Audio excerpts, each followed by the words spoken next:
ನಮ್ಮೆಲ್ಲರ ನಾಯಕರು, ಅಖಿಲ ಭಾರತ ಕಾಂಗ್ರೆಸ್ ಪಕ್ಷದ ಮಾಜಿ ಅಧ್ಯಕ್ಷರಾದಂಥ ಮಾನ್ಯ ರಾಹುಲ್ ಗಾಂಧಿ ಅವರೇ, ಕೆಪಿಸಿಸಿ ಅಧ್ಯಕ್ಷರಾದಂಥ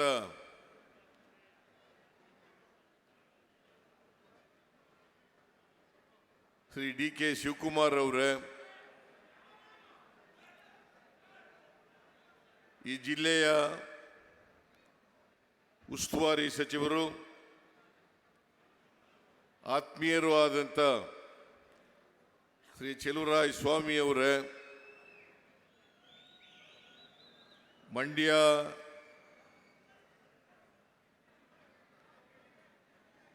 ಕ್ಷೇತ್ರದ ಶಾಸಕರಾದಂಥ ರವಿ ಗಣಿಗ ಅವರೇ, ವೇದಿಕೆ ಮೇಲಿರ್ತಕ್ಕಂಥ ಎಲ್ಲ ಸಚಿವರುಗಳೇ, ಶಾಸಕ ಮಿತ್ರರೇ, ಮಾಜಿ ಶಾಸಕರುಗಳೇ, ಇತರ ಎಲ್ಲ ಪಕ್ಷದ ಮುಖಂಡರುಗಳೇ, ಇಲ್ಲಿ ಇಷ್ಟೊಂದು ಬೃಹತ್ ಸಂಖ್ಯೆಯಲ್ಲಿ ಸೇರಿರ್ತಕ್ಕಂಥ ಎಲ್ಲ ಆತ್ಮೀಯ ಕಾರ್ಯಕರ್ತ ಬಂಧುಗಳೇ, ತಾಯಂದಿರೇ, ಯುವಕ ಮಿತ್ರರೇ, ಎಲ್ಲ ಬ್ಲಾಕ್ ಸಮಿತಿಯ ಅಧ್ಯಕ್ಷರುಗಳೇ, ಮುಂಚೂಣಿ ಘಟಕಗಳ ಅಧ್ಯಕ್ಷರುಗಳೇ, ಮಾಧ್ಯಮದ ಗೆಳೆಯರೇ, ಇದು ಒಂದು ಮಂಡ್ಯದಲ್ಲಿ ಐತಿಹಾಸಿಕ ದಿನ. ಬಹಳ ದೊಡ್ಡ ಸಂಖ್ಯೆಯಲ್ಲಿ ಇವತ್ತು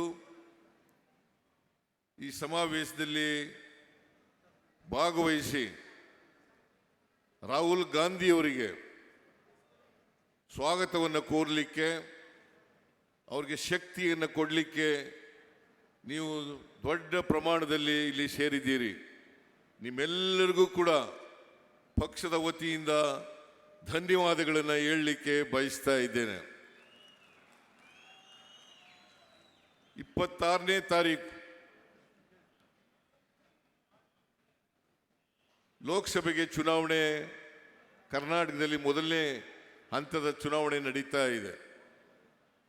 ಅದರಲ್ಲಿ ಕಾಂಗ್ರೆಸ್ಸಿನ ಅಭ್ಯರ್ಥಿಯಾಗಿ ವೆಂಕಟರಮಣೇಗೌಡ ಅವರು, ವೆಂಕಟರಮಣೇಗೌಡ ಉರ್ಫ್ ಸ್ಟಾರ್ ಚಂದ್ರು,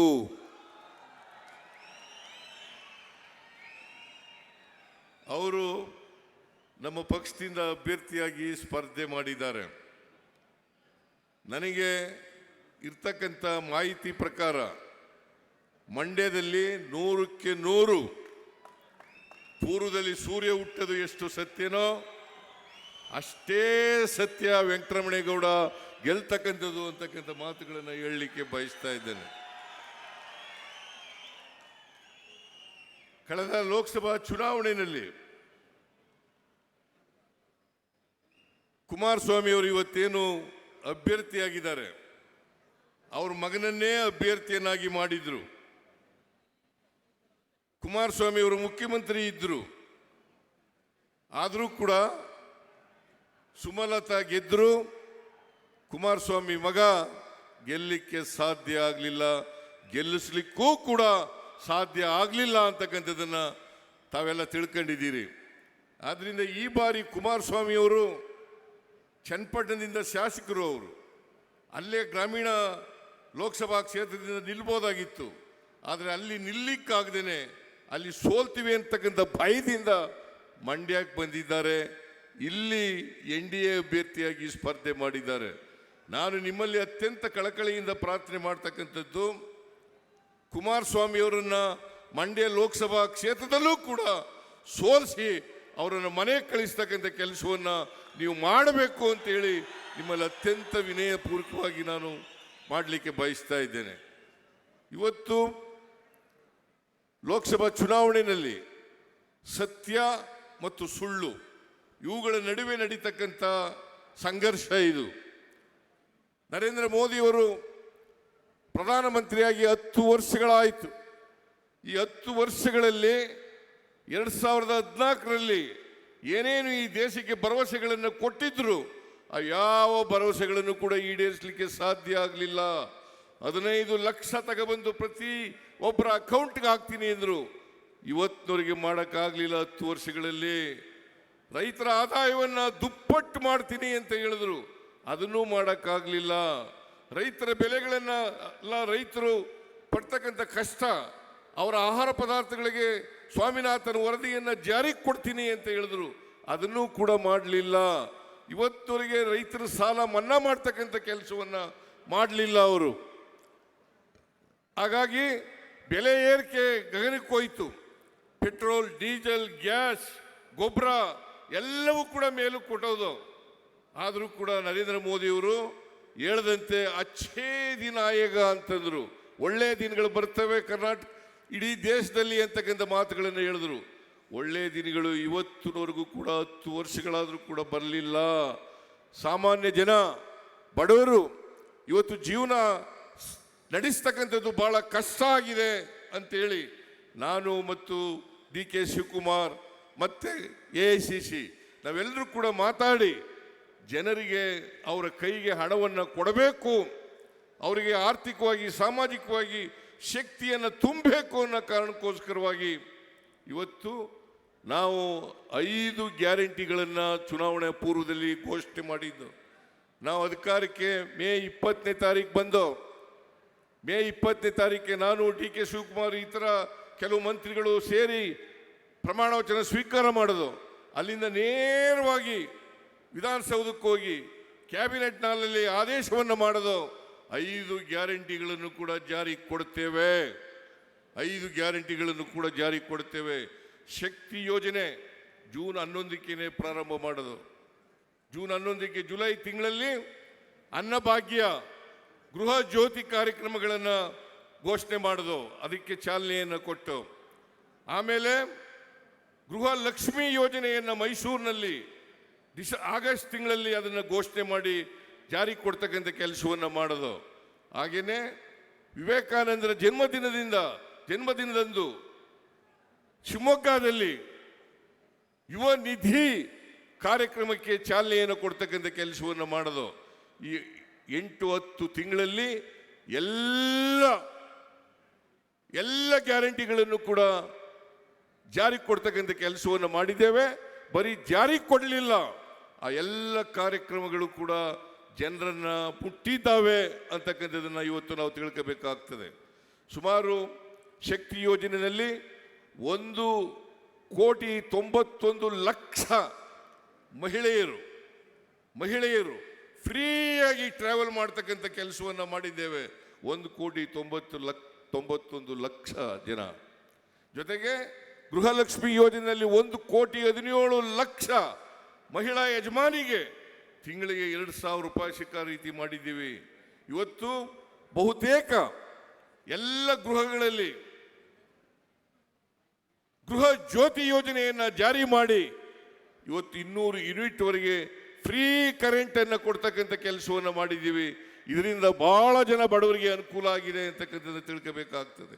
ಅನ್ನಭಾಗ್ಯ ಕಾರ್ಯಕ್ರಮ, ಬಿಜೆಪಿಯವರು ನಮಗೆ ಮೋಸ ಮಾಡಿದ್ರು ಕೂಡ, ನಿಮಗೆ ಮೋಸ ಮಾಡಿದ್ರು ಕೂಡ ನಾವು 5 kg ಅಕ್ಕಿಯನ್ನು ಕೊಡ್ತೇವೆ ಅಂತ ಹೇಳಿದ್ದು ಹೆಚ್ಚಾಗಿ 5 kg ಅಕ್ಕಿಗೆ ಬದಲಾಗಿ ಪ್ರತಿ ಒಬ್ಬರಿಗೆ 170 ರೂಪಾಯಿ ಕೊಡ್ತಕ್ಕಂಥ ಕೆಲಸವನ್ನು ಮಾಡ್ತಾ ಇದ್ದೀವಿ. ಒಂದು ಕುಟುಂಬದಲ್ಲಿ 5 ಜನ ಇದ್ದರೆ 850 ರೂಪಾಯಿಗಳನ್ನು ಕೊಡ್ತಕ್ಕಂಥ ಕೆಲಸ ಮಾಡಿದ್ದೀವಿ. ಇವತ್ತು ಯಾರು ನಿರುದ್ಯೋಗಿ ಪದವೀಧರರಿದ್ದಾರೆ ಅವರಿಗೆ ತಿಂಗಳಿಗೆ 3,000 ರೂಪಾಯಿ, ಡಿಪ್ಲೊಮಾ ಹೋಲ್ಡರ್ಸು ನಿರುದ್ಯೋಗಿಗಳಾಗಿದ್ದರೆ ಅವರಿಗೆ 1,500 ರೂಪಾಯಿಯನ್ನು ಕೊಡ್ತಕ್ಕಂಥ ಕೆಲಸವನ್ನು ಮಾಡ್ತಾ ಇದ್ದೀವಿ. ಹೀಗೆ ನರೇಂದ್ರ ಮೋದಿಯವರು ಒಂದು ಕಡೆ ಅವ್ರು ಹೇಳದಂಥ ಮಾತಿನಂತೆ ನಡ್ಕೊಂಡಿಲ್ಲ, ಸುಳ್ಳು ಹೇಳಿದ್ದಾರೆ. ಬದಲಿಗೆ ಜನರಲ್ಲಿ ಭಾವನಾತ್ಮಕವಾದಂಥ ವಿಚಾರಗಳನ್ನು ಧರ್ಮದ ಹೆಸರಿನಲ್ಲಿ, ಜಾತಿಯ ಹೆಸರಿನಲ್ಲಿ ಹುಟ್ಟಾಕಿ ಜನರ ನಡುವೆ ಸಂಘರ್ಷವನ್ನ ಮಾಡ್ತಕ್ಕಂಥ, ಬೆಂಕಿ ಇಡ್ತಕ್ಕಂಥ ಕೆಲಸವನ್ನ ಅವರು ಮಾಡಿದ್ದಾರೆ. ಅದರಿಂದ ಇವತ್ತು ತಾವೆಲ್ಲ ಯೋಚನೆ ಮಾಡಬೇಕು, ಯಾರು ಕೊಟ್ಟ ಮಾತಿನಂತೆ ನಡ್ಕೊಂಡಿದ್ದಾರೆ, ಯಾರು ಕೊಟ್ಟ ಮಾತು ನಡ್ಕೊಂಡಿಲ್ಲ. ಈ ಯಾರು ಕೊಟ್ಟ ಮಾತಿನಂತೆ ನಡ್ಕೊಂಡಿದ್ದಾರೆ ಅವರಿಗೆ ತಾವು ಆಶೀರ್ವಾದವನ್ನು ಮಾಡಬೇಕು. ನಮ್ಮ ಅಭ್ಯರ್ಥಿ ವೆಂಕಟರಮಣೇಗೌಡರಿಗೆ ತಾವು ಆಶೀರ್ವಾದ ಮಾಡಿ ಲೋಕಸಭೆಗೆ ಕಳಿಸಿಕೊಡ್ಬೇಕು ಅಂತಕ್ಕಂಥ ಮಾತುಗಳನ್ನು ಹೇಳಲಿಕ್ಕೆ ಬಯಸ್ತೇನೆ. ಯಾಕೆಂದರೆ ಕಳೆದ ಲೋಕಸಭಾ ಚುನಾವಣೆಯಲ್ಲಿ 25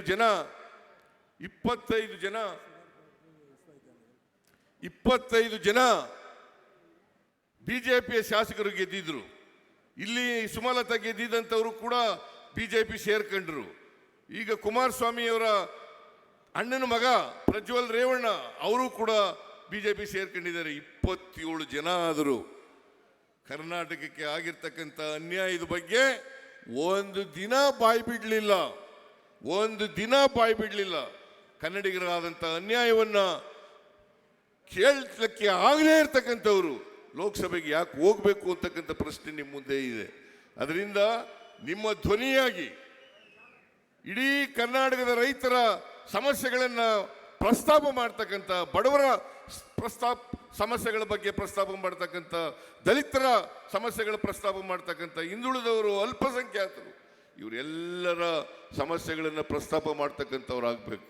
ಇವತ್ತು ನಾವು ಅಧಿಕಾರಕ್ಕೆ ಬಂದ ಮೇಲೆ ಇಲ್ಲಿ ಸ್ವಾಮಿ ಹೇಳಿದ್ರು, ಶುಗರ್ ಫ್ಯಾಕ್ಟ್ರಿ ಇದೆ, ಶುಗರ್ ಫ್ಯಾಕ್ಟ್ರಿ ನಡೀತಾ ಇಲ್ಲ, ರೈತರು ಚಳವಳಿ ಮಾಡ್ತಾ ಇದ್ದಾರೆ ಅಂತ ಹೇಳಿದ್ರು. ನಾವು ಅಧಿಕಾರಕ್ಕೆ ಬಂದ ತಕ್ಷಣನೇ 50 ಕೋಟಿ ರೂಪಾಯಿಗಳನ್ನು ಬಿಡುಗಡೆ ಮಾಡಿ ಶುಗರ್ ಫ್ಯಾಕ್ಟ್ರಿ ನಡೀಲಿಕ್ಕೆ ಚಾಲು ಮಾಡಲಿಕ್ಕೆ ಎಲ್ಲ ಹಣಕಾಸಿನ ಸಹಾಯವನ್ನು ಮಾಡ್ತಕ್ಕಂಥ ಕೆಲಸವನ್ನು ಮಾಡೋದು.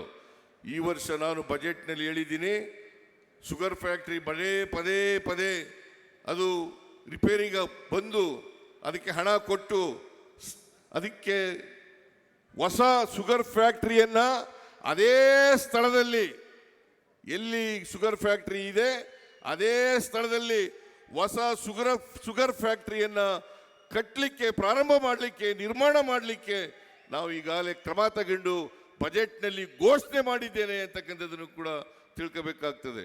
ವಿಸಿ ಫಾರಂನಲ್ಲಿ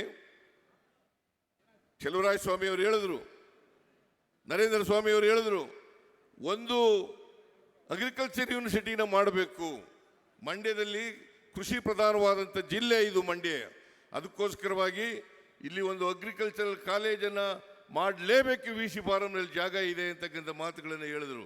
ನಾನು ಹೇಳಿದೆ, ಒಂದು ತಜ್ಞರ ಸಮಿತಿ ಮಾಡೋಣ, ಆ ವರದಿ ಆಧಾರದ ಮೇಲೆ ನಾವು ಅಗ್ರಿಕಲ್ಚರ್ ಯೂನಿವರ್ಸಿಟಿನ ಮಾಡ್ತೇವೆ ಅಂತಕ್ಕಂಥ ಮಾತುಗಳನ್ನು ಕೂಡ ಹೇಳಲಿಕ್ಕೆ ಬಯಸ್ತಾ ಇದ್ದೇನೆ.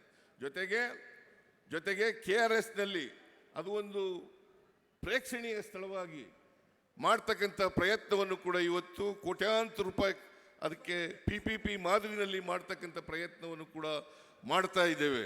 ಅದರಿಂದ ಮಂಡ್ಯ ಯಾವುದಾದ್ರು ಹೇಮಾವತಿ ಮತ್ತು VC ಅಚ್ಚುಕಟ್ಟಿನಲ್ಲಿ ಪೂರ್ತಿ ಆಧುನೀಕರಣ ಮಾಡ್ತಾ ಇದ್ದೀವಿ. ಹೇಮಾವತಿ ಮತ್ತು VC ನಾಲೆ ಇವೆರಡನ್ನೂ ಕೂಡ ಆಧುನಿಕತೆ ಮಾಡಿ, ಮಾಡರ್ನೈಸ್ ಮಾಡಿ, ಯಾರು ಕೊನೆ ಬೈಲಿನಲ್ಲಿ ಕಷ್ಟ ಅನುಭವಿಸ್ತಾ ಇದ್ದಾರೆ ಆ ಕೊನೆ ಬೈಲಿನ ಜನರಿಗೆ ನೀರು ಕೊಡ್ತಕ್ಕಂಥ ಕೆಲಸವನ್ನೂ ಕೂಡ ನಮ್ಮ ಸರ್ಕಾರ ಮಾಡ್ತದೆ ಅಂತಕ್ಕಂಥ ಮಾತುಗಳನ್ನು ಈ ಸಂದರ್ಭದಲ್ಲಿ ಹೇಳಲಿಕ್ಕೆ ಬಯಸ್ತಾ ಇದ್ದೇನೆ. ಅದರಿಂದ ನಾನು ಹೆಚ್ಚು ಮಾತನಾಡಲಿಕ್ಕೆ ಹೋಗಲ್ಲ. ಮತ್ತೆ ಕೋಲಾರದಲ್ಲಿ ಫಂಕ್ಷನ್ ಇರೋದ್ರಿಂದ ಅಲ್ಲಿಗೆ ಹೋಗಬೇಕಾಗಿದೆ. ರಾಹುಲ್ ಗಾಂಧಿ ಅವರು ಮಾತನಾಡ್ತಾರೆ. ಈಗ ನೀವೆಲ್ಲರೂ ಕೂಡ ಅದರಿಂದ ನೀವೆಲ್ಲರೂ ಕೂಡ ಶಾಂತ ಚಿತ್ತತೆಯಿಂದ ರಾಹುಲ್ ಗಾಂಧಿಯವರ ಭಾಷಣವನ್ನು ಕೇಳಬೇಕು ಅಂತ ಹೇಳಿ ವೆಂಕಟರಮಣೇಗೌಡರಿಗೆ ತಪ್ಪದೇನೆ ಈ ಸಾರಿ ಆಶೀರ್ವಾದ ಮಾಡಿ ಲೋಕಸಭೆಗೆ ಕಳಿಸಿಕೊಡಬೇಕು ಅಂತಕ್ಕಂಥ ಮಂಡ್ಯದ ಜನ ರಾಜಕೀಯವಾಗಿ ಪ್ರಬುದ್ಧರು. ಯಾವುದು ಸರಿ ಯಾವುದು ಸರಿ ಇಲ್ಲ ಅಂತಕ್ಕಂಥ ತೀರ್ಮಾನ ಮಾಡ್ತಕ್ಕಂಥ ಶಕ್ತಿ ನಿಮಗಿದೆ. ಅದರಿಂದ ಶಕ್ತಿಯನ್ನು ಪ್ರದರ್ಶನ ಮಾಡಿ ವೆಂಕಟರಮಣೇಗೌಡರನ್ನು ಆಶೀರ್ವಾದ ಮಾಡಿ ಅವ್ರನ್ನ ಲೋಕಸಭೆಗೆ ಕಳಿಸಿಕೊಡಬೇಕು ಅಂತೇಳಿ ನಿಮ್ಮಲ್ಲಿ ಅತ್ಯಂತ ಕಳಕಳಿಯಿಂದ ಪ್ರಾರ್ಥನೆಯನ್ನು ಮಾಡಲಿಕ್ಕೆ ಬಯಸ್ತೇನೆ. ಇವತ್ತು ಶ್ರೀರಾಮನವಮಿ ಎಲ್ಲ ರಾಜ್ಯದ ಎಲ್ಲ ಭಾಗಗಳಲ್ಲಿ ಇವತ್ತು ಶ್ರೀರಾಮನವಮಿಯನ್ನು ಆಚರಣೆ ಮಾಡ್ತಾ ಇದ್ದೀವಿ, ನೀವು ಕೂಡ ಮಾಡಿದ್ದೀರಿ. ನಾನು ರಾಜ್ಯದ ಜನತೆಗೆ ಮತ್ತು ನಿಮಗೆ ಶ್ರೀರಾಮನವಮಿಯ ಜಯಂತಿ ಉತ್ಸವದ ಶುಭಾಶಯಗಳನ್ನು ನಿಮ್ಮೆಲ್ಲರಿಗೂ ಕೋರಿ ನನ್ನ ಮಾತುಗಳನ್ನು ಮುಗಿಸ್ತೇನೆ. ಜೈ ಹಿಂದ್, ಜೈ ಕರ್ನಾಟಕ, ಜೈ ಕಾಂಗ್ರೆಸ್. ಮಾನ್ಯ ಮುಖ್ಯಮಂತ್ರಿ